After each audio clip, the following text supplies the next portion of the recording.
네, 반갑습니다. 궁금한 점이 있으시면 언제든 채팅창에 남겨주시면 제가 이제 보도록 하겠습니다. 인스타에 계시는 분들은 좀 재밌게 보고 싶으시다 하시면 줌으로 들어오시면 좋아요. 프로필 링크에 보시면 안내가 있습니다. 예, 감사합니다. 그러면은 지금부터 이제 미래 세대를 위한 AI 교육이라는 주제로 조금 이야기를 한번 나눠보려고 합니다. 제가 누군지 모르시는 분들을 위해 간단하게 좀 소개를 드리면, 저는 3학년, 5학년 두 초등학생 아들들을 키우고 있고요.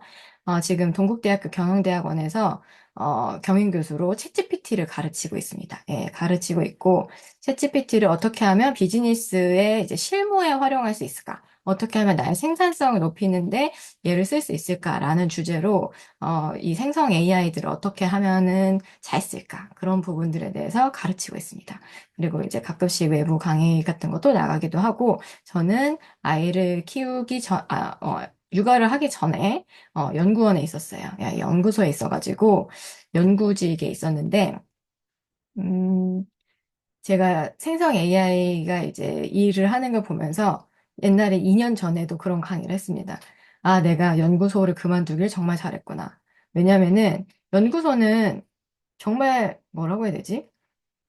그 그냥 생각하기로는 약간 하이테크의 그런 연구직이라는 게 사람만 할 수 있을 것 같고, 이거를 뭐 기계가 대체한다거나 로봇이 대체한다거나 이런 거는 약간 상상도 못 했었거든요. 이거는 사람이 해야지, 연구는 사람이 하는 거지라고 생각했는데, 지금 아마 그 연구직에 계신 분들은 굉장한 위기감을 느끼실 겁니다. 연구와 관련된 대부분의 업무가 지금 다 대체돼요. 예, 다 대체돼요. 그래서 연구소에서 연구원으로서 내가 했던 일들, 그런 것들이 다 대체되는구나라는 생각을 굉장히 많이 합니다. 그래서 약간 비교를 해드리면 연구소에는 연구원이 있고요. 박사가 있어요. 그러니까 박사가 있고 저는 석사 연구원이었어요. 그러니까 박사가 일종의 PM이고 그 밑에 이제 석사 연구원들이 같이 실무 업무를 같이 하는데 그 실무 업무들이 사실은 다 대체되겠더라고요. 그리고 그러면은 PM이 하는 일은 그대로 있냐? 그렇게 보면은 그것도 이제 곧 대체되겠다. 아직은 거기까지는 대체 안 되지만 석사 연구원들이 하는 정도의 일들은 다 대체되겠다. 그래서 특히 실무 관련된 거, 뭐 회의록 쓰고 뭐 이제 글 요약해가지고 그 공무원한테 갖다 주고 그런 거 되게 많거든요. 근데 지금 생각해 보면은 제가 진짜 시간을 많이 썼던 것 중에 하나가 그 공무원들한테 보고서를 제출할 때 그 일반 보고서는 되게 길어요. 되게 길게 말을 줄줄줄 쓰는데 공무원들은 짧게 써줘야 되잖아요. 개조식으로. 개조식으로 써주는데 그 개조식도 폰트가 한글 폰트로 13, 15 막 이래. 엄청 커. 엄청 큰 폰트로 한 두 페이지 막 이렇게 줄여달래요. 그러면은 한 500페이지짜리 연구 보고서를 줄여가지고 뭐 두 페이지, 세 페이지 글씨도 엄청 큰데 개조식으로 그거를 줄여달라고 요약을 해달라고 막 그래요. 그러면은 그거를 계속 줄이는 거야. 줄이면은 내가 줄이면 또 이제 사무관이 마음에 안 들고 사무관이 막 줄여. 그리고 나한테 숫자가 잘 맞냐? 확인해달라고 해요. 그러면은 나는 그 500페이지를 다시 막 뒤져가지고 숫자가 하나하나 틀린 게 없는지 다 체크하고 더블 체크해가지고 보내면 주말이 다 가요.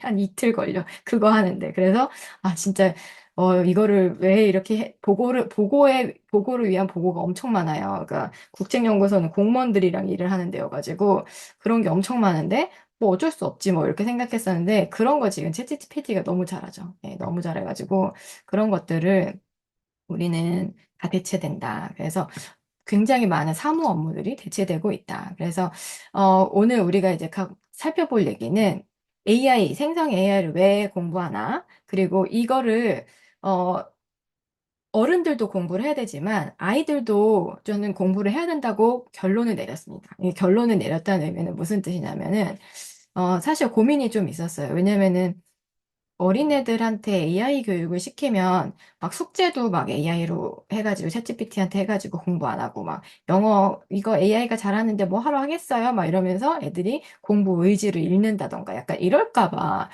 이거는 막 얘네들이 다 막 숙제도 AI로 하고 막 이러면 아무것도 얘네들이 안 하려고 하지 않을까? 이런 생각을 했었어요, 실제로. 그거는 근데 제가 작년에 그런 생각을 했었어요. 그래서 이게 조금 시기상조가 아닌가.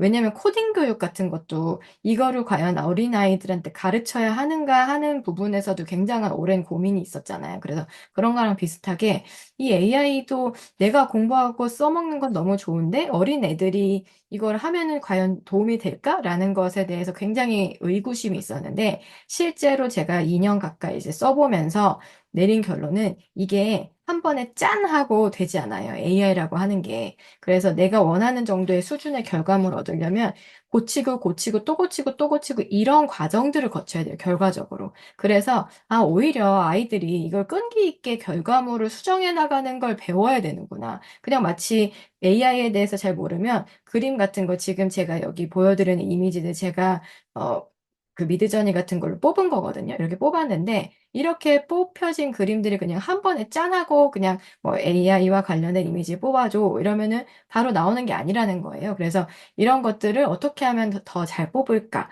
이런 것들을 계속해서 시행착오를 반복하는 거기 때문에 이거를 실제적으로 한 번씩 해보면서 여기까지가 한계고, 이거를 더 잘하려면 이렇게 해야 되고, 이런 과정들을 아이들이 거치는 게 굉장히 중요하겠다라는 생각이 들었어요. 그래서 그런 것들을 좀 해보려고 하고요. 지금 여기 와 주신 분들인데, 여기에 나는 챗GPT를 사용을 해봤다. 손 한 번만 들어보세요. 나는 한 번 사용을 해봤다. 생성 AI와 관련된 걸 사용을 해봤다. 손금, 예, 손금 하셨어요. 그리고 일상적으로 자연스럽게 쓰고 있다. 손, 예, 일상적으로 나는 굉장히 많이 쓴다. 얘가 나의 제2의 두뇌다. 손, 예. 그리고 유료 구독을 하고 있다. 유료 구독. 유료 구독을 쓰고 있다. 무료로만 쓰는 거 아니다. 유료로도 쓰고 있다. 손, 예. 유료로도 쓰시면 거의 지금 아마 대한민국에서도 상위 0.1%가 아닐까. 유료 구독하고 싶어요. 근데 아직은 아마 그 생각이 드실 거예요. 내가 이거를 잘 쓸 수 있을까? 그런 마음 때문에 유료 구독을 못 하고 계실 거예요. 근데 굉장히 퀄리티의 차이가 나기 때문에 저는 일단은 유료 구독을 권장을 드리는 편입니다. 무조건 유료 구독해서 써라. 이렇게 추천을 드리는데 왜 그러냐면은 그런 것도 있어요. 그러니까 우리가 핸드폰 쓸 때 핸드폰 요금 나오잖아요. 핸드폰 요금. 근데 핸드폰 요금 내는 거 되게 좀 자연스럽다고 생각하잖아요. 내가 그 서비스를 받으니까 그런 돈을 낸다. 뭐, 알뜰폰이다. 그러면은 뭐, 10,000원 정도의 이렇게 저렴한 것도 있지만, 보통 이제 통신 3사를 쓰면 뭐 5만 원에서 10만 원 사이의 돈을 사람당 내고 있어요. 사람당. 집마다 사람당 그렇게 내고 있죠. 근데 그게 자연스럽다고 생각하는데, 어느 날 갑자기 이게 AI도 그 정도로 저는 보편화된 서비스가 될 거다라고 생각을 합니다. 보편화된 서비스로 우리가 인식을 해야 되는데 이게 가격이 계속 올라요. 지금 오른다고 이제 얘기가 나왔어요. 그래서 원래 지금 챗GPT가 20달러거든요. 20달러에 부가세를 내면 22달러씩 매달 결제가 되는 건데 이게 지금 50달러로 오른다는 소문이 있어요. 그러면 한번 생각을 해봐요. 내가 AI를 한 번도 챗GPT 써본 적이 없는데 지금 20달러 쓸까 말까 막 이러고 있던 차에 잘 몰라. 아직 잘 모르는데 50달러가 돼요. 그러면은 더 못 써요. 갑자기 50달러 결제할 수 없습니다. 근데 지금 만약에 저한테 갑자기 50달러로 올랐어 라고 하면은 저는 결제를 어쩔 수 없이 해야 돼요. 예. 왜냐면은 너무 여기에 익숙해져서 안 쓸 수가 없는 상황이기 때문에 쓰게 되겠죠. 근데 이제 그렇게 되면은 작년에는 정말 챗GPT와 관련된 기사나 이런 것들이 진짜 미친 듯이 쏟아졌거든요. 그러니까 사람들이 그만큼 AI에 관심이 많았는데 지금 현재는 보면은 그때부터 AI에 관심이 있던 사람들은 계속해서 관심이 있고 아닌 사람들은 관심이 없어요. 아닌 사람들은 지금은 관심이 없어요. 그렇기 때문에 이게 한번 계속 관심을 가졌던 분들이 계속해서 쓸 수 있어요. 그렇기 때문에 한번 지금 늦지 않았습니다. 그래서 만약에 이런 차이들이 조금씩 조금씩 벌어지면요. 10년 후, 20년 후가 되면은 분명히 이 10년까지도 안 가도 한 3에서 5년 사이가 되면 사람들이 AI 디바이드라는 단어를 굉장히 자연스럽게 쓸 겁니다. 지금 벌써 AI 활용도가 격차가 심화되고 있다. 이런 거에 대한 얘기를 많이 할 거고, 지금 제가 책을 하나 쓰려고 생각만 지금 하고 있는데, 생각만 하고 있어요. 왜냐면은 제안은 받았는데, 이게 너무, 어, 빠른 주제가 아닌가라는 생각이 들어서 이렇게 고민을 하고 있는데 제목을 제가 AI 디바이드로 할까 생각을 하고 있어요. 왜냐면 되게 저는 약간 조금 멀리 보는 스타일이거든요. 멀리 보는 스타일인데 AI 디바이드가 굉장히 대세감이 있는 단어가 될 거라고 생각을 하고 이게 10년 지나고 20년 지나면 점점 격차가 벌어지죠. 그래서 아이들이 생계 활동을 해야 되는 아이들이 사회로 나가는 그 시절에는 더 이제 빠르게 그 격차가 벌어질 거다. 지금도 너무 빨라요. 예, 너무 빠르게 변하고 있고 지금 누가 그 인류의 그 기술 변화를 이제 그래프로 이제 그려서 보여준 거를 제가 얼마 전에 봤는데 그 찾다가 못 찾았는데 지금까지 우리가 인류가 여태까지 살아오면서 여태까지 발전했던 기술의 변화보다 지금 최근 5년 사이, 3년 사이가 더 빨리 더 많은 양의 기술이 발전하고 있어요. 느끼고 계시나요, 혹시? 인류 역사상, 인류가 역사가 시작된 이후에 지금까지 과학 문명이 발달한 속도가 그 발달한 양보다 지금 3년 사이에 더 많이 발전했대요. 네, 근데 저는 그게 약간 느껴지거든요. 그게 왜 그러냐면 AI가 발전을 하면서 다른 분야도 동시에 굉장히 빠른 속도로 발전하는 거예요. 그래서 제가 지난 라이브 때 그런 말씀 드렸어요. 그 노벨 화학상을 AI가 받았다. 정확하게는 AI가 받았다기보다는 그 구글이 받은 건데 그게 이제 AI가 화학적인 구조를 밝혀내서 거기서 상을 받은 거라고 해요. 그러니까 어떻게 보면은 AI가 받았다라는 그런 느낌이 들었는데 그런 거를 보면은 AI가 AI를 발달시키기도 하지만 화학이나 이제 다른 분야들도 발전을 시키는 거죠. 그래서 그런 걸로 보면은 정말 앞으로 과학 발전의 속도가 다른 부분들까지 엄청나게 빠르게 속도가 발전한다. 이런 생각이 들어요. 근데 제가 이 AI와 관련해서 계속 관심을 갖는 이유 중에 하나가 여기에 제발 숟가락을 하나 얹고 싶어요. AI와 관련해서 숟가락을 하나 얹어야겠다. 내가 이 기회만큼은 놓치면 안 되겠다. 그런 생각이 들었던 이유 중에 하나가 예전에 제가 그 비크라고 하는 거기도 이제 커뮤니티 플랫폼인데 거기서 AI 관련된 챗GPT 교육이 있었어요. 그래서 이제 거기 그 일잘러 장PM님 오시고 해가지고 제가 한번 강의를 오프라인이 있어서 그때 이제 기회가 있어서 갔는데 거기 이제 오신 분들이 이제 자기 소개를 하던 중에 아직도 그분의 소개가 자꾸 기억에 나는데 어떤 거였냐면 그분이 자기가 예전에 그분이 이제 자영업을 하시는 분인데, 케이크 같은 거, 빵 같은 걸 만드신대요. 근데 이제 자영업을 하시는 분인데, 그 사람들 만나서 이제 이야기를 하는 곳에 가서 명함을 서로 주고받았는데, 거기 어떤 사람이 우아한 형제들이라는 명함을 주면서 자기소개를 하더래요. 그래서, 아니, 우아한 형제들이 뭐지? 뭐 이런 생각이 드셨던 거예요, 그분은. 그래서, 우아한 형제들이 도대체 뭐 하는 곳인가? 굉장히 고생을 많이 하고 있구나, 뭐 이런 생각을 했다고 합니다. 그래서 저기는 도대체 무슨 뭐 온라인 전단지 같은 거라고 이제 맞죠? 온라인 전단지죠. 그래서 그때는 막 길거리에 있던 온라인 그 전화번호부를 어플로 만든 회사다. 뭐 이런 식으로 소개를 해서, 아, 힘든 일 하시는구나. 뭐 이렇게 생각을 했었대요. 근데 이제 그게 몇 년 전인 거죠. 바로 몇 년 전인데 갑자기 그게 이제 배달의 민족이 이렇게 된 거죠. 그래서 아니 내가 눈앞에서 저런 걸 보고서도 저게 기회구나를 몰랐다는 거죠. 근데 저도 그런 생각을 되게 했던 게 어떤 거였냐면은 제가 옛날에 양재동에서 그 회사를 다녔을 때 셔틀버스를 운행했었어요. 그 회사가 너무 구석진 데 있어서 그 양재 코스트코 옆에 회사가 있었거든요. 그래서 거기가 너무 머니까 셔틀버스가 이제 왔다 갔다 하면서 강남역까지 이제 왔다 갔다 했었는데 그거를 타고 내리면 신논현역에 제가 맨날 내렸었는데 거기서 내리면 그 앞에 쬐끄만한 5층짜리 건물에 카카오톡이라는 회사가 있었어요. 거기에 카카오톡이라는 회사가 이렇게 조그맣게 보였어요. 관심도 없었기 때문에 그냥 이렇게 조그만 카카오톡이라는 회사가 있었고 맨날 무슨 사건만 터지면 그 회사를 이제 뭐 압수수색한다 뭐 이런 것까지만 알고 있었어요. 그래서 아, 조그만 회사가 있구나 뭐 이 정도로만 생각하고 있었는데 그러고 나서도 2년 후에 제가 이제 다른 회사로 옮기게 됐는데 거기에 신입으로 석사? 외국에서 석사를 하고 오신 분이 이제 들어왔는데 그분이 그런 얘기 하시는 거예요. 아니, 지도 교수님이 나를 카카오톡이라는 조그만 회사에 입사를 시키려고 했다. 거기에 추천을 했다. 그러면서, 아니, 내가 왜 그렇게 조그만 회사에 가요? 뭐 이런 식으로 할 정도로 조그만 회사였던 거예요. 그래서, 아니, 그거를 내가 눈앞에서 이렇게 보면서도 되게 조그만 회사네? 라고 생각했는데, 그게 카카오톡이 될지, 카카오가 될지 누가 알았어요. 그래서, 아, 이게 눈으로 가는 기회를 보면서도 우리가 많이 놓치고 있구나. 그래서, 우리가 90년대를 보통 사셨죠? 여기 계신 분들 아마 90년대 태어나신 분들은 잘 없으실 텐데 90년대 인터넷 혁명이 있었어요. 그때 수많은 IT 회사들, 그리고 2000년대 스마트폰 혁명이 있었어요.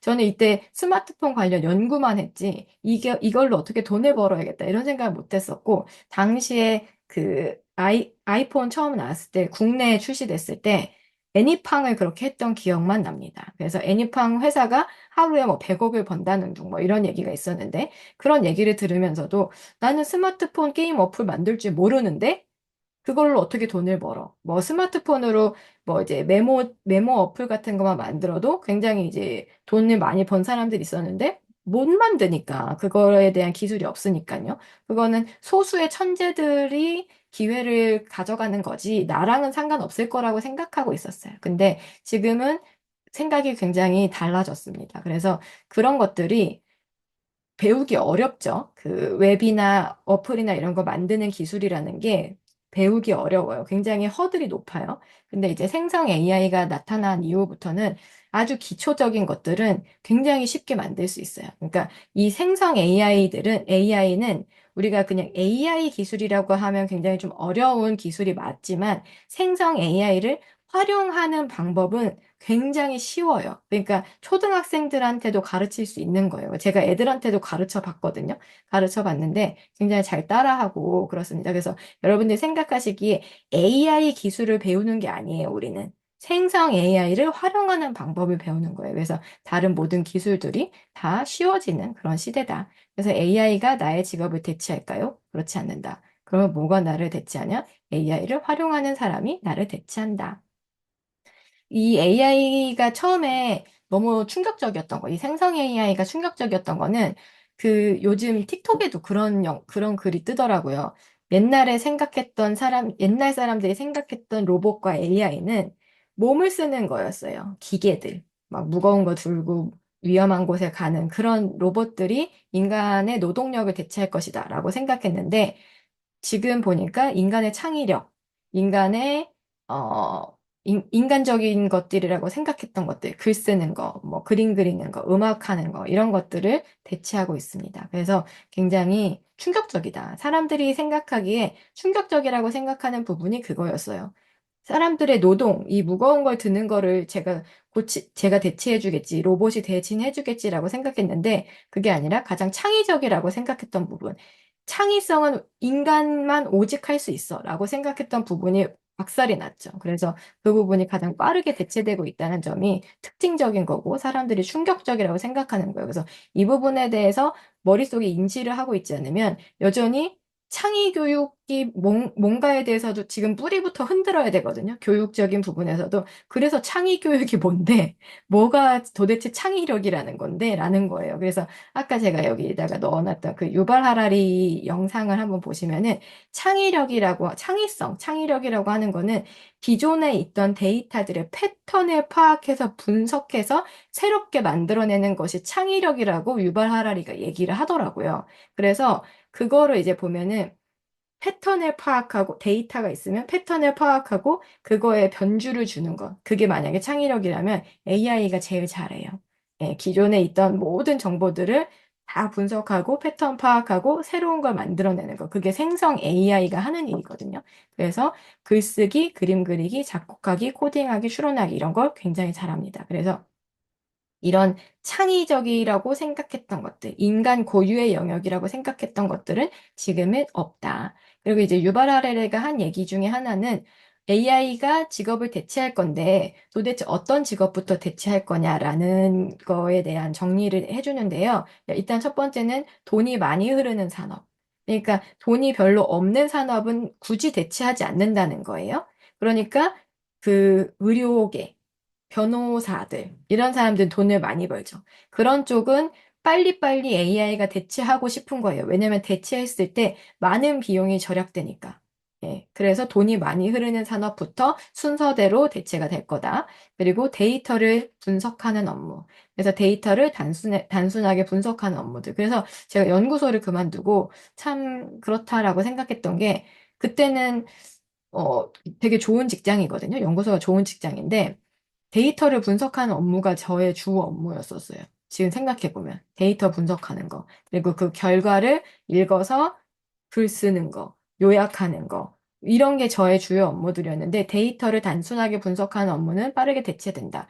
그런데 여기서 얘기하는 것 중에 하나가 데이터를 분석하는 업무가 의사들이 데이터를 분석하는 업무라고 이야기를 하더라고요. 그래서 아니 의사가 왜 데이터를 분석하는 업무지? 라고 생각을 했는데 그 유발 하라리가 얘기한 게 의사들은 그 기존에 이제 많은 그 병의 패턴들이 있잖아요. 만약에 이게 암이야라고 판단을 하려면 수많은 사진들을 보면서 임상 경험을 쌓는 거죠. 아, 이런 거는 여기에 뭐가 있으니까 암이야. 뿌여니까 암이야. 여기 조그맣게 뭐가 있는 것 같은데 이거 암인지 아닌지 체크해봐야 될 것 같은데 이거를 잘 아는 사람들이 유능한 의사잖아요. 그러니까 임상 경험이 많은 거. 근데 그게 데이터를 분석하는 거라는 거죠. 그래서 수많은 암 사진들을 보여주고 이게 암인지 아닌지 판단한 사진들을 보여주고 AI한테 인식시켜가지고 이런 경우에 암인 확률이 몇 퍼센트 이렇게 이런 식으로 학습을 시키는 거예요. 그래서 그런 것들이 지금 굉장히 이루어지고 있습니다. 그래서 요거를 제가 예전에 전문적으로 하시는 분한테 얘기를 들었어요. 근데 반발이 되게 심하대요. 그러면서 제일 어려운 게 뭐냐면 지금 제가 방금 말씀드린 것처럼 정답지가 필요해요. 사진이 있으면 이거 암인지 아닌지 이거에 대해서 OX를 해주는 정답지가 필요한데 그거는 임상 경험이 많은 의사가 해줘야 될 거 아니에요. 근데 그 의사가 그걸 하기가 싫겠죠. 내 밥그릇인데. 그렇죠. 그래서 그 데이터를 얻기가 쉽지 않다라고 그러더라고요. 하지만 굉장히 많은 그 돈을 써서 이쪽 분야들을 진행을 하고 있다. 그래서 뭐 변호사들 이런 쪽도 굉장히 좀 빠르게 대체가 된다. 그러면 어느 쪽이 대체가 안 되겠냐? AI가 대체하는데 돈이 오히려 더 많이 드는 분야들. 그러면서 옛날에 보니까 슬프게도 아마존 있잖아요. 아마존. 그 쿠팡 같은 거죠. 미국의 쿠팡. 거기서 이제 택배를 싸는데 굉장히 많은 부분이 자동화가 다 되어 있는데 박스 안에다가 상품을 이렇게 넣는 게 자동화가 안 되어 있다고 그러더라고요. 그래서 그게 왜 자동화가 안 되어 있습니까? 그랬더니 그게 너무 비싸대요. 예, 사람이 하는 게 더 싸대요. 그러니까 사람이 하는 게 더 싼 부분. 예, 그런 부분은 빠르게 대체가 되지 않는다. 그리고 의사보다 간호사는 대체될 가능성이 낮은 것이 스킨십을 해야 되는 거니까요. 직접 가서 내가 이제 뭔가를 해야 되는 그런 업무기 때문에 그런 것들은 더 빠르게 대체될 것이다라고 이야기를 하는 거죠. 그래서 우리가 기억해둬야 될 건 창의성이라고 하는 건 인간 고유의 것이 아니다. 라는 이야기를 좀 드리고 싶고요. 그리고 제가 예전에 수업에서 했던 얘기들인데, 비즈니스에서 지금 어떤 식으로 활용되고 있는지 조금 잠깐 보여드릴게요. 그래서 최근에 LG 같은 경우가 IoT 애톰이라는 외국의 회사를 인수를 했대요. 네, 유럽의 회사를 인수를 해서 온 집안을 전부 다 AI로. 그래서 뭐 텔레비전 자동으로 켜지고 온도 자동으로 막 조절하고 환기도 자동으로 하고 막 이렇게 되는 거죠. 그런 식으로 해서 이거는 꼭 LG 제품이 아니어도 온 집안의 모든 것들을 다 이제 그 AI로 관리할 수 있는 이런 서비스를 인수를 해서 아마 이제 새로 지어지는 집들이나 이런 것들은 다 이렇게 될 거다.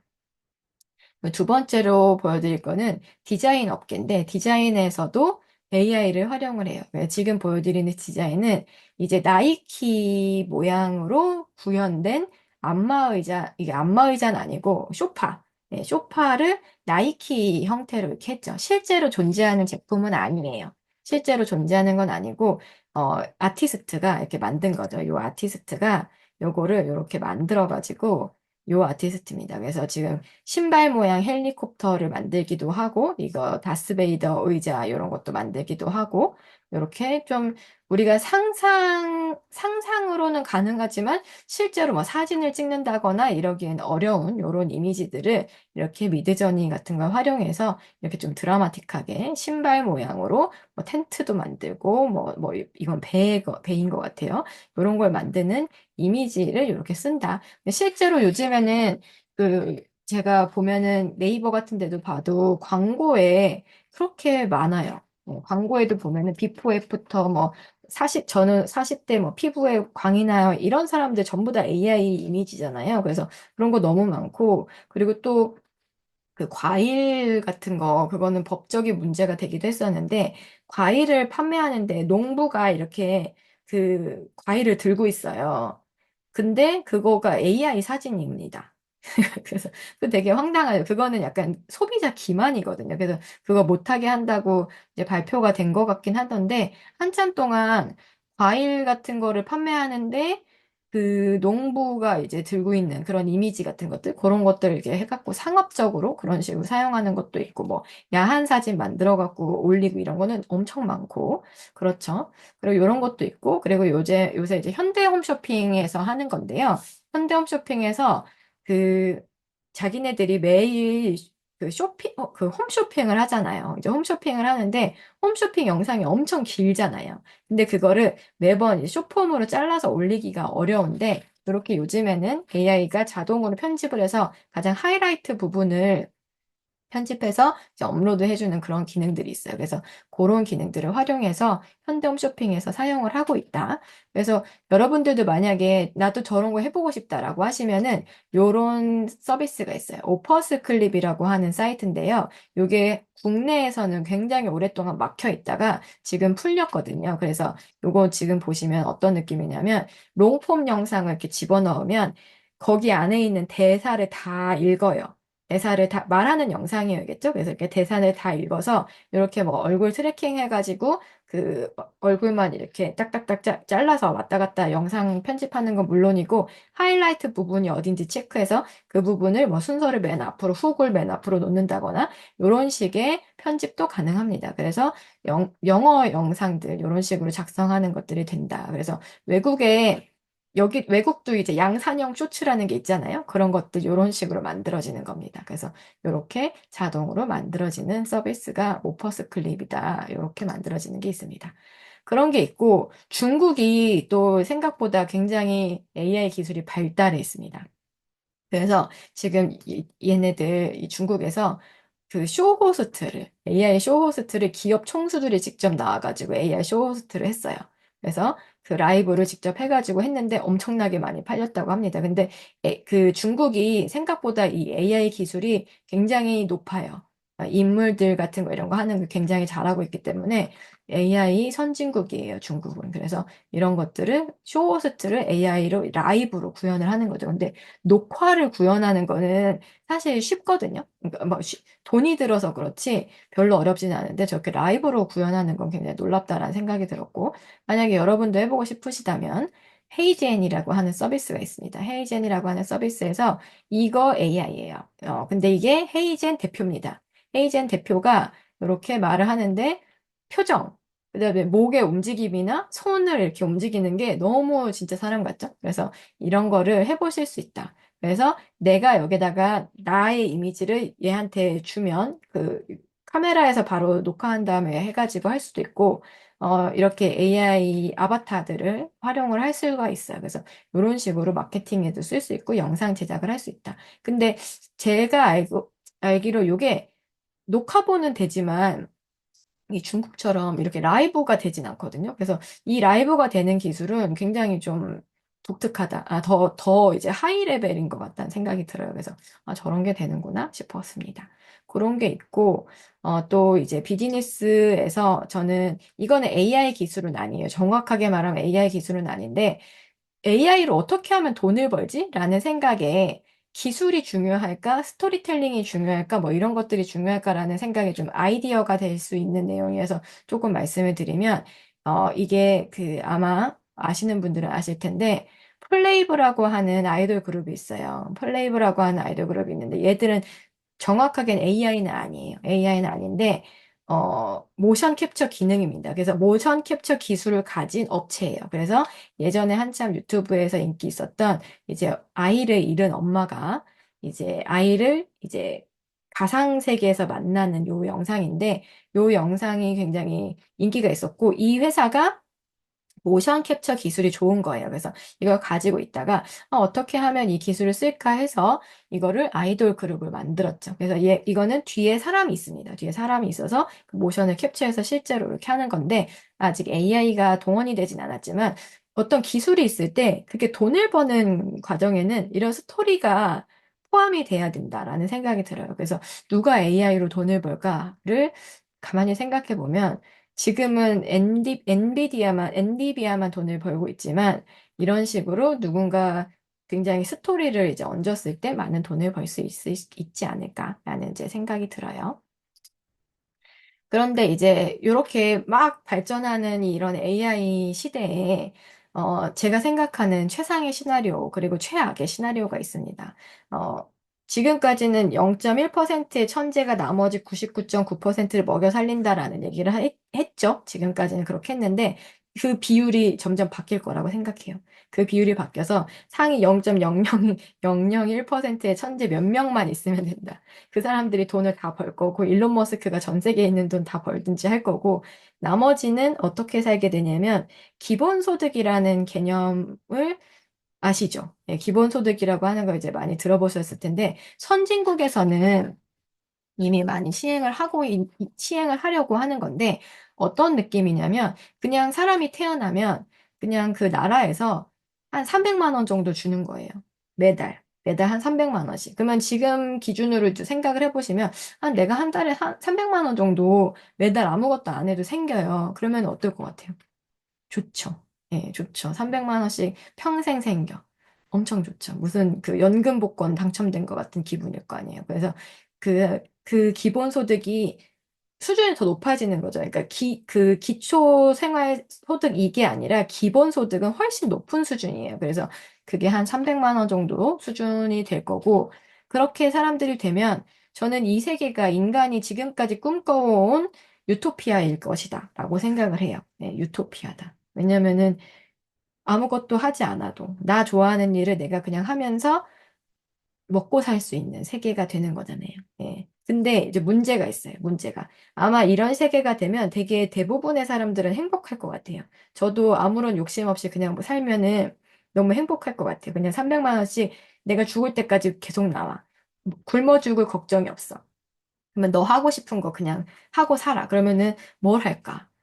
수많은 시간들이 주어질 거 아니에요? 그러면은 뭐 하지? 내가 생계에 더 이상 시간을 쓸 필요가 없어. 라고 하면은, 어, 음악도 해보고, 하지 못하지만 미술도 해보고, 뭐 유튜브 영상도 그냥 정말 나를 위해서 뭐돈 벌려고 하는 거 아니고 그냥 만들어 보는 그런 것들을 하지 않을까라는 생각이 들어요. 그러니까 사람들이 각자 자신의 시간들을 보내게 될 텐데, 근데 최악의 시나리오가 있어요. 근데, 어, 뭐라고 해야 되지? 이제 그 욕심이 있는 친구들이 있어요. 아니면 부모가 상위 0.1%로 키웠어요. 예, 공부를 열심히 시켜갖고. 근데 0.001%는 아닌 거야. 그러면은 걔는 우리 세대에는 한 공부를 조금만 잘해도 자기 먹고 사는데 지장이 없는데 이제 앞으로 공부를 잘해도 먹고 사는데 지장이 생긴단 말이에요. 일자리 자체가 없어지니까. 지금 신입사원들을 안 뽑을 텐데. 1인 기업이 유니콘이 된다라는 얘기가 나오거든요. 혼자 다 하는 거예요. 혼자서 뭐든지 다 하는 거예요. 제가 며칠 전에 인상적으로 봤던 글 중에 하나가 그 침착맨이 그 유튜브를 할 때 돈도 많이 벌고 채널도 되게 크잖아요. 근데 인터뷰를 다른 사람 인터뷰를 하는데 카메라 세팅을 직접 한대요. 예, 누가 이제 와가지고 해주는 게 아니라 직접 카메라 세팅을 한다고 하더라고요. 그러니까 생각을 해보면 뭐 유튜브를 하거나 뭐를 하거나 할때 이거를 예전에 기업형으로 생각하면 카메라 세팅하는 사람, 조명 드는 사람 한 명 한 명 다 있어야 되지만 이제는 그냥 혼자서 다 할 수 있거든요. 저도 그냥 집에서 지금 혼자 제가 막 조명 켜가지고 마이크 켜가지고 카메라 켜가지고 5만 가지 다 하고 이제 강의 편집도 제가 혼자 다 하고 다 하거든요. 근데 다 할 수 있어요. 그게 시간이 생각만큼 많이 안 걸리고. 그래서 혼자 다 하니까 누군가랑 뭐를 해야 돼? 이런 생각이 별로 없는 거죠. 그러니까 신입사원을 뽑는다거나 직원을 뽑는다거나 이런 것들이 없어지고 일자리가 점점 점점 확 줄어들 거고 대부분의 사람들은 기본소득을 받으면서 살 거예요. 그러면은 그거는 되게 행복할 거예요. 저는 제가 생각하기에는. 그게 뭐 우리 애가 대신 부모는 그걸 받아들여야 됩니다. 우리 애가 평생 놀 수도 있어. 우리 애는 평생 직장을 갖지 않고 평생 경제 활동을 하지 않고 기본소득으로 살아갈 수도 있어. 라는 거를 인지하고 있어야 돼요. 예, 우리 애가 좋은 대학을 못 갈 수도 있지라고 생각하는 엄마들은 지금 좀 많아진 것 같아요. 근데 그게 아니라 우리 애가 평생 동안 어떠한 직업도 갖지 않고 경제 활동을 하지 않을 수도 있어. 라는 거에 대해서는 못 받아들이실걸요, 아마. 부모된 입장에서. 그래도 뭐라도 네가 먹고 살아야 되지 않을까? 그런 생각을 할 텐데 그렇지 않을 수도 있어요. 정말 어떠한 일자리도 없을 수 있어요. 그러면 뭐 하고 사냐? 각자 자신의 예술을 하면서 살아야 됩니다. 기본소득으로 자신의 예술을 하면서 사는 세상이 곧 온다. 기본소득이 주어지고 사람들은 무한한 시간을 갖게 될 거고 더 이상 생계에 뭔가를 시간을 쓰지 않아도 되는 유토피아죠. 네, 그런 세상을 살게 될 텐데 근데 가만히 내 자식이라고 생각하면 얘가 평생 놀고 먹을 거야. 놀고 먹을 거야. 맨날 되도 않는 예술을 해. 우리가 예술을 한다고 생각하면 예술로 돈을 벌어야 된다고 생각하는데 예술로 돈을 버는 단계는 진짜 완전 저기 이제 최상급이고 대부분의 사람들은 그냥 자기의 만족에 의한 예술을 하면서 살아야겠죠? 근데 예술을 하면 좋은 게 뭐냐면 예술은 시간이 정말 많이 들어요. 평생 동안 즐겁게 할 수 있어요. 그러니까 무한한 시간을 살게 될 거 아니에요. 회사를 안 다니면 뭐 할 거예요, 그 사이에. 예술을 하면서 살아야 됩니다. 그래서 그리고 또 이제 기존의 많은 직업들이 새로운 직업군으로 대체가 돼요. 근데 그거를 부모들이 예상을 할 수가 없어요. 뭐 저라고 예상하겠습니까? 전혀 예상할 수 없어서 어떤 방향인지도 몰라요. 뭐 지금은 문과 가면은 막 문송하다고 하잖아요. 근데 그게 다 의대를 그렇게 가고 싶어 하잖아요. 근데 그것도 다 사회적인 그 흐름이 변한 건데 저가 02학번인데 제가 대학에 들어갈 때쯤에 그 의대가 그때부터 유행을 하기 시작했어요. 그러니까 그 전에는 사실 공부 잘하는 애들이 공대를 가지 의대를 가지 않았고 당연히 서울대를 붙었으면 서울대를 가지 서울대를 포기하고 지방 의대를 가는 선택을 하는 거는 있을 수 없었거든요. 근데 저 때부터 그랬어요. 02학번부터 정확하게. 그 전에는 그런 분위기가 아니었어요. 그러니까 그게 다 사회의 흐름이 자꾸 바뀌는 건데, 우리 애들이 대학을 가는 시점에서도 의대가 가장 베스트이냐라고 물으면 아닐 수도 있다. 모른다, 그거는. 모른다. 예, 모른다는 거죠. 그래서 아이들 어떻게 키울 것인가? AI에게 대체되지 않게. 그러면 뭘 해야 돼요? 몸을 쓰는 직업은 절대 대체되지 않죠. 몸을 쓰는 거는 AI가 할 수 없으니까. 그러니까 사람과 직접 스킨십이 있는 부분들, 그런 부분들이 있고, 창의력이 있게 키워야 된다? 이것도 안 되는 거죠. 네, 그런 방법이 있으면 저한테 공유 좀 해주셨으면 좋겠습니다. 예, 어떻게 키울까? 예, 근데 저는 최소한 이거를 생각하기로 했어요. 우리 애를 어떻게 키워야 될까? 이거에 대한 고민을 저는 그걸 하자. 최소한 AI가 바로 할 수 있는 일. AI가 A한테 시키면 바로 되는 일을 우리 애한테 훈련시키지 말자. 요게 저의 결론이에요. 뭐를 공부해야 될지 아무 감이 안 와요. 어떤 거를 해야 될지 전혀 모르겠지만 최소한 내가 해야 되는 거는 요거를 AI한테 시키면 금방 하는데 5분도 안 걸려서 1분 만에 하는 일을 우리 애한테 시키면 이거를 정확하게 훈련하는 데까지 시간이 오래 걸리는 일이다라고 하면은 그건 안 하게 해야겠다. 그 생각을 했습니다. 이게 무슨 뜻이냐? 예를 들어 볼게요. 만약에 산수를 해요. 수학이라기보다 산수를 해요. 산수를 하는데 계산을 하는데 계산에서 특정 부분이 자꾸 틀리는 경우가 있어요. 예. 저도 그 가끔씩 틀리는 경우가 있거든요. 가끔씩 그렇게 어떤 특정 부분의 계산을 이렇게 계속 틀려. 그러면 만약에 그거를 정확하게 하려면 계속 훈련해요. 틀린 거 계속 반복해서 풀고 반복해서 풀고. 그러면은 그거의 정확도를 높이기 위해서 다른 거를 할 시간이 없어요. 근데 가끔 그런 애들 있어요. 수학 감각은 좋은 애여서 다른 건 잘하는데 약간 덤벙덤벙 거리는 스타일이어서 계산을 자꾸 틀리는 애들이 있어요.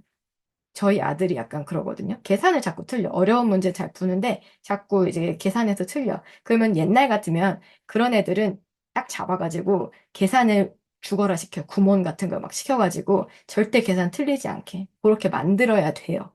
예, 그래야 다른 수학을 잘하는 능력이 빛이 나니까. 근데 저는 그런 거를 하지 않고 있습니다. 왜냐면은 진도를 쭉쭉쭉쭉 나가요, 그냥.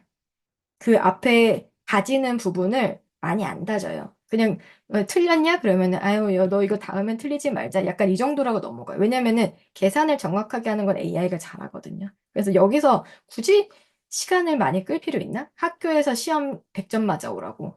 네, 100점 맞아 오라고 이거를 굳이 애는 진도 나가는 거 좋아하는 애면 만약에 그게 아니면 상관없지만 쭉쭉쭉쭉 나가는 거 좋아하는 애한테 굳이 100점을 맞아오라고 할 거 있나? 이거 계산 틀려갖고 85점 맞으면 어때?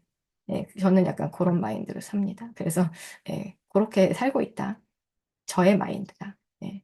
그리고 이제 프로그래밍 같은 경우도 요게 이제 바뀐 스타일이라고 하더라고요. 그래서 제가 이거는 어디 스레드에서 퍼왔나? 아마 그랬을 거예요. 어디서 퍼온 글인데, 서울대에서 프로그래밍을 학생들한테 가르칠 때 예전에는 기초 문법부터 가르쳤다고 해요. 기초 문법부터 상세하게 하나씩 알려주고, 샘플 프로그램을 주면서 한 글자 한 글자 직접 따라서 입력하고 실행하게 그런 식으로 진행을 했었고, 샘플 코드를 주고 수정하는 그런 형태로 예전에는 프로그램을 하나하나 점 어떻게 찍어야지 오류 안 난다? 이런 식으로 이제 가르친 거죠.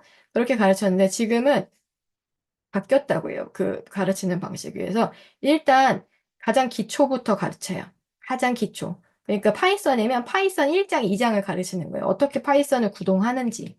예. 그래서 저도 지금 뒤늦게 코딩을 배우고 있습니다. 예, 코딩을 뒤늦게 배우고 있어요. 왜냐하면 예전에는 코딩을 해서 내가 어느 정도 수준의 개발을 하려면 이거를 최소 5년, 6년 배워야 돼요.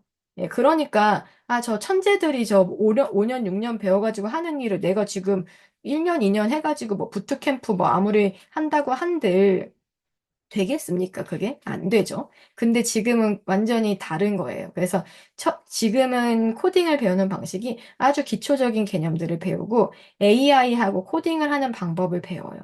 그리고 실제로 내가 만들고 싶은 프로그램을 만들어요. 예, 만들고 궁금한 게 있으면 물어봐요. 예, 그래서 사람한테 물어보면, 아니, 이런 것도 모르냐, 이렇게 생각이 될 것 같아서 질문을 잘 못하는데, AI한테 물어보면은 되게 당당하게 물어볼 수 있거든요. 야, 이거랑 이거랑 뭐가 달라? 내가 보기엔 똑같은 것 같은데? 이러면은, 이거 제가 잘못했습니다. 이러면서 알려주기도 해요. 그래서 궁금한 거 있으면 무한대로 계속 물어보는 거죠.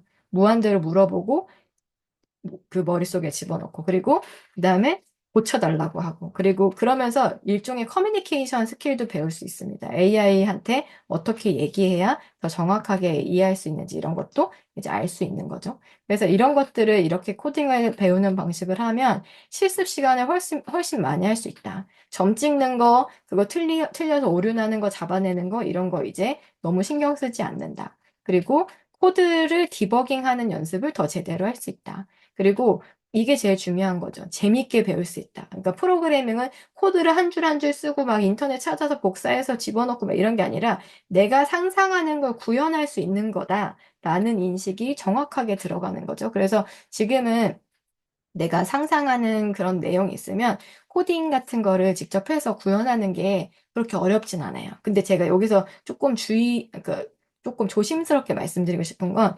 상용화되는 프로그램을 만드는 건 좀 달라요. 예. 상용화해서 내가 이 AI로 코딩을 짜서 돈을 벌 만큼, 사람들한테 돈을 받을 수 있을 만큼 그런 프로그램을 만드는 건 다르지만 그냥 내가 만들고 재밌게 할 수 있는 정도는 굉장히 쉽다. 이렇게 좀 얘기를 드리고 싶어요. 근데 이제 걱정이 되는 거, 이제 우리 애들은, 신입사원들은 대부분 AI로 대체가 될 거기 때문에, 주니어로 신입 경력을 쌓을 수 있는 것들이 이제 사라지게 되죠. 그러면 어떻게 해야 되냐? 회사에선 사람들을 안 뽑고, 우리 애들은 더더욱 안 뽑을 거고, 그러면은 뭘 하냐?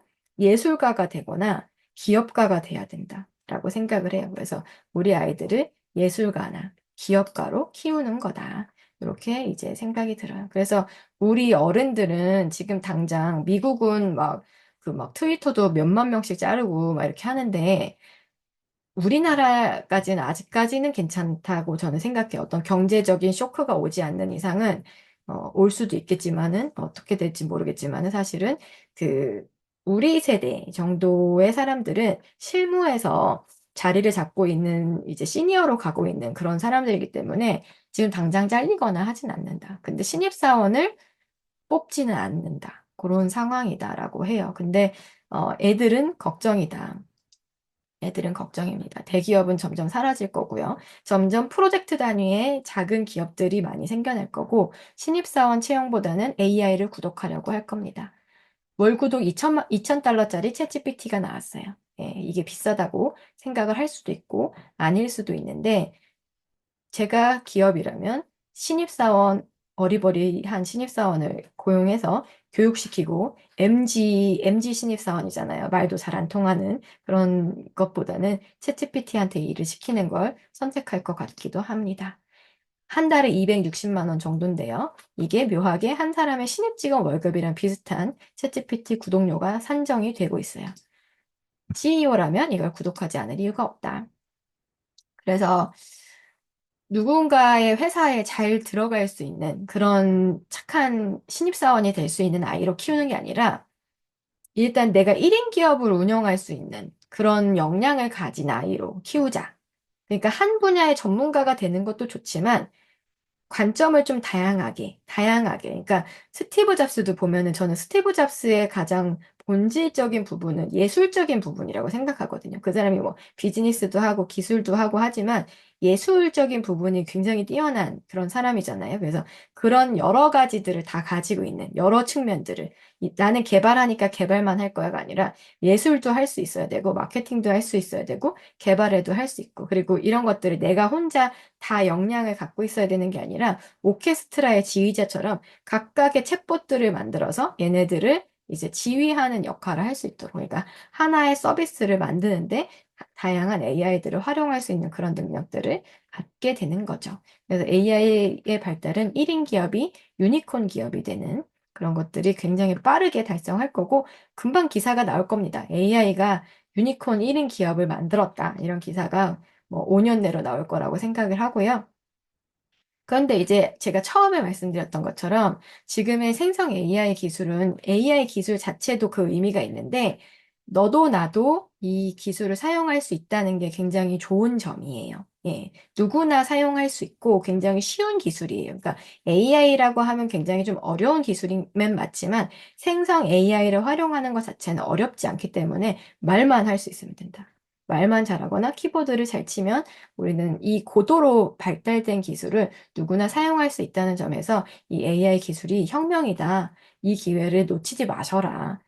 여러분도 놓치지 마시고 우리 자녀들한테도 놓치지 않게 했으면 좋겠다라는 생각이 듭니다. 그래서 이제 AI들에 대해서 이제 생각을 하는데, 요즘 애들을 AI 네이티브라고 불러요.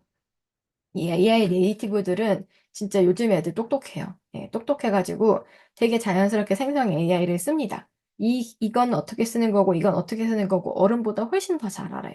훨씬 더 잘 알고, AI 네이티브들의 장점은 저는 뭐라고 생각하냐면, 어른들은 검색의 시대를 살았어요.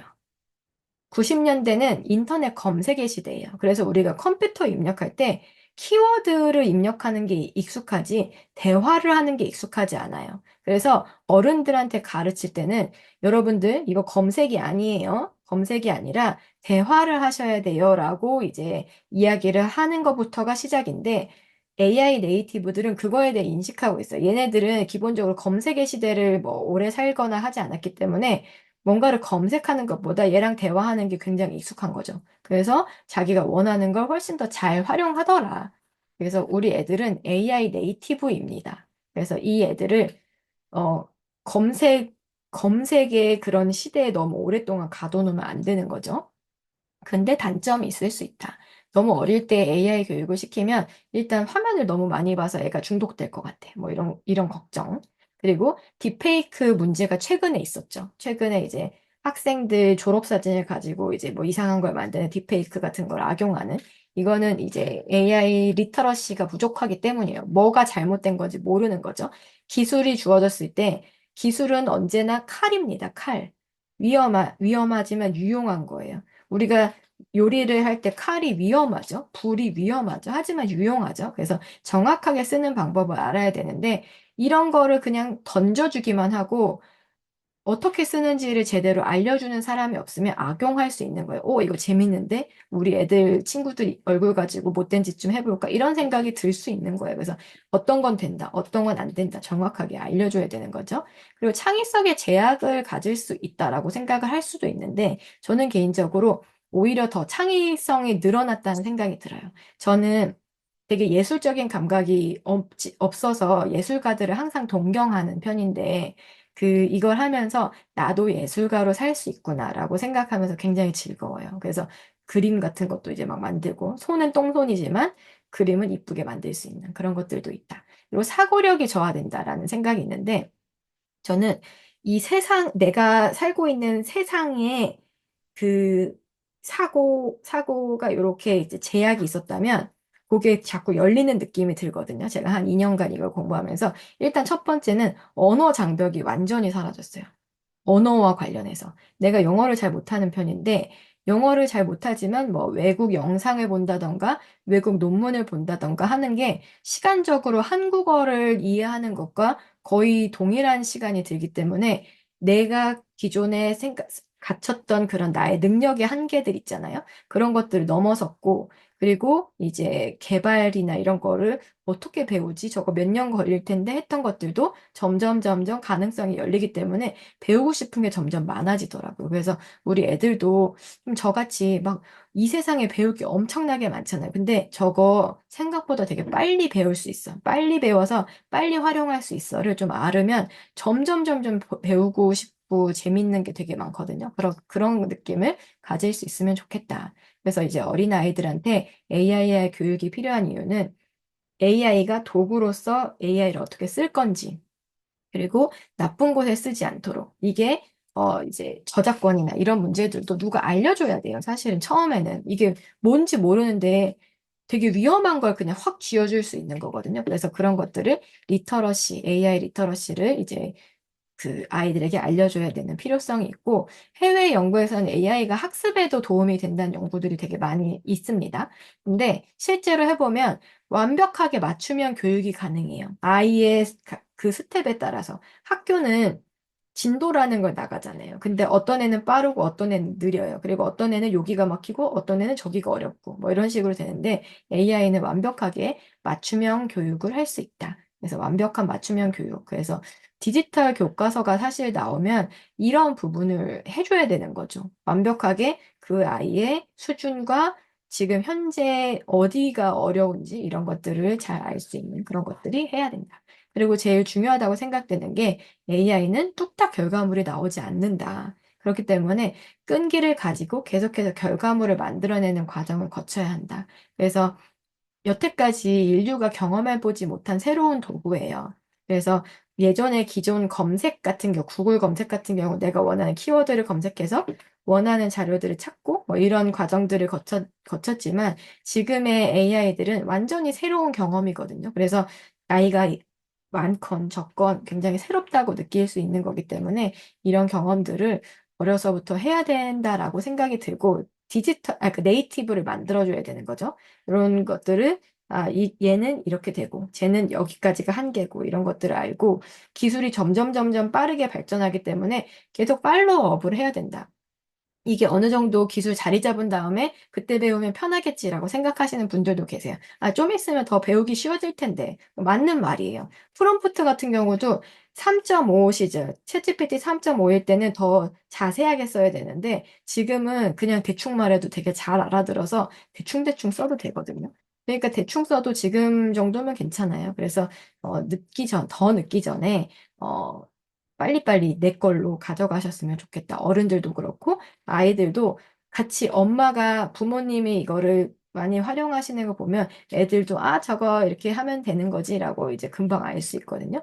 그래서 그런 걸 알아야 되고 또 AI 교육은 질문을 하는 방법이에요. 기본적으로. 어떻게 물어봐야 되지? 그리고 어떻게 커뮤니케이션 해야 되지? 하는 방법이에요. 그래서 사람이랑 커뮤니케이션을 할 때는 맥락이라는 게 존재해요. 그 사람이 지금 어디에 있는지, 나랑 친한 애인지 아닌지, 뭐 밥은 먹었는지, 시간은 어떤지 이런 것들이 맥락이 존재하지만 AI한테는 맥락이 없기 때문에 그런 것들을 자세하게 적어주는 것이 되게 중요하거든요. 그래서 글쓰기 능력이 향상됩니다.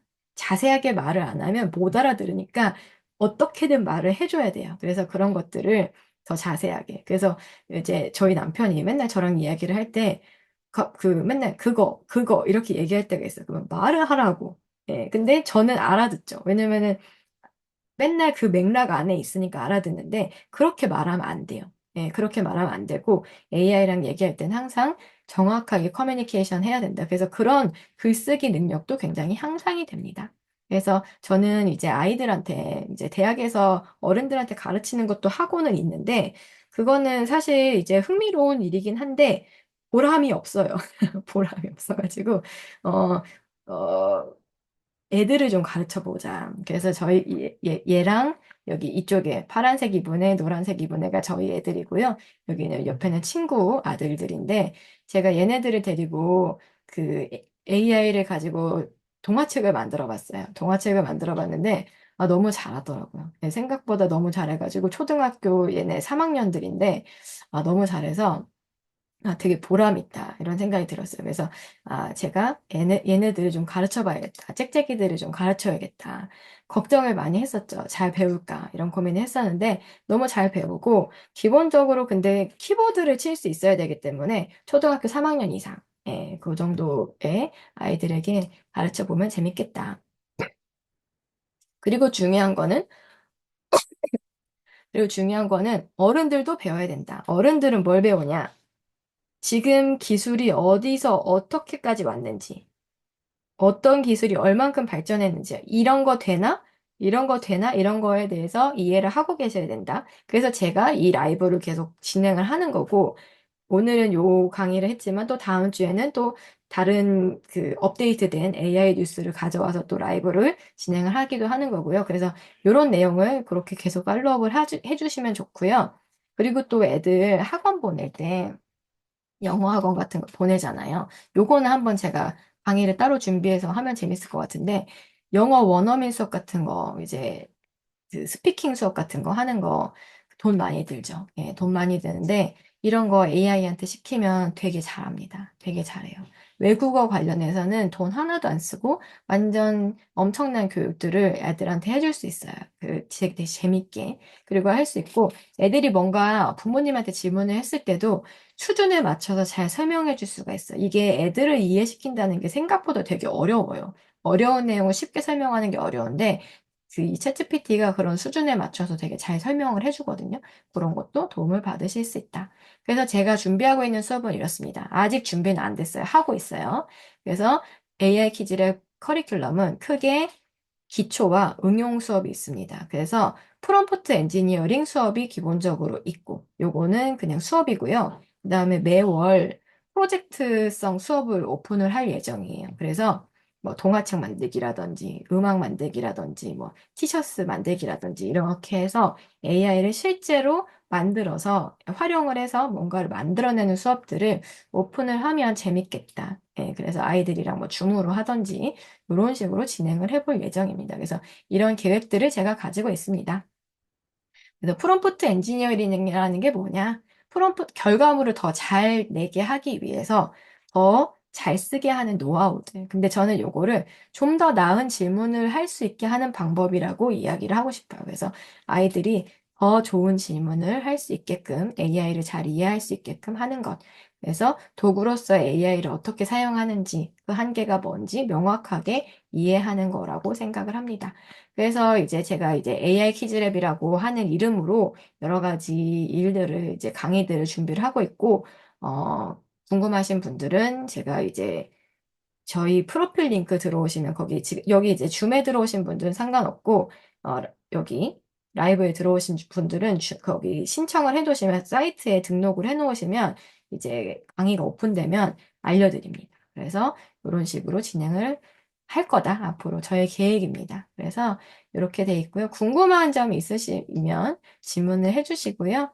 예, 지금 이제 시간이 다 되어서 저는 물을 마시러 가겠습니다. 예. 수고 많이 하셨고요. 예, 궁금한 점 있으시면 DM으로 보내주셔도 되고 뭐 채팅으로 알려주셔도 좋습니다. 네, 그러면 저는 들어가 보도록 하겠습니다. 녹화본은 내 강의실에 올려드리도록 할게요. 예, 감사합니다. 감사합니다. 전주현님 반갑습니다. 안녕하세요. 안녕히 가세요.